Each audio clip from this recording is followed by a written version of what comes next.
पिता के घर पहुंची जहां पे महायज्ञ का आयोजन किया गया था। लेकिन आखिर ऐसा क्या हुआ कि सती ने अपने आप को अग्नि में समर्पित कर दिया। नमस्ते, आज मैं आपको बताने वाली हूँ दुनिया की सबसे पहली प्रेम कहानी के बारे में।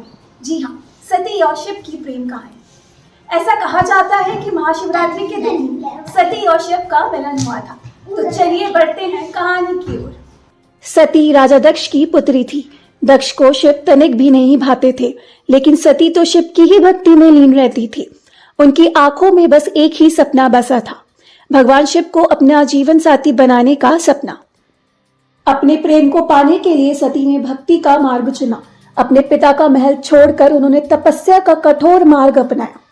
ठंड भरी बर्फीली पहाड़ियों पर खड़े होकर उन्होंने शिव को पाने की इच्छा में व्रत किए। इस दौरान वह अपने आप तक को भूल गई। पूरी तपस्या के समय उनकी सिर्फ एक ही आस थी कि महादेव उन्हें अपने योग्य समझे, और जब प्रेम इतना पवित्र हो तो स्वयं महादेव भी प्रसन्न हो जाते हैं।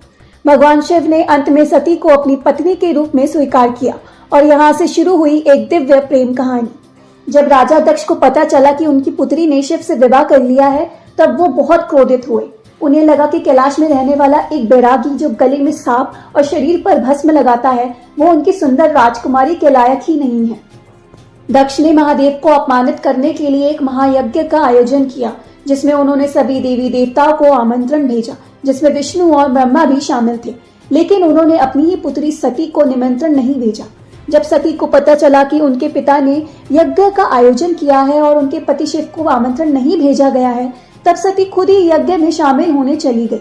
जब वो वहां पहुंची तो राजा दक्ष ने महादेव का बहुत अपमान किया, जिसके कारण सती का हृदय दुख से भर गया। उन्होंने सोचा जहां महादेव का मान नहीं, वहां उनके होने का भी कोई अर्थ नहीं, और यहाँ सोचकर उन्होंने अपने शरीर को अग्नि में समर्पित कर दिया। जब भगवान शिव को सती के बलिदान के बारे में पता चला, तब उन्होंने क्रोध में अपनी जटा से वीरभद्र को जन्म दिया, जिसने राजा दक्ष के यज्ञ का विनाश कर दिया। सती के जाने के बाद भगवान शिव ने अपने आप को दुनिया से अलग कर दिया और तपस्या में ही उन्होंने अपने दुख को शांत किया। लेकिन सच्चा प्रेम कभी खत्म नहीं होता।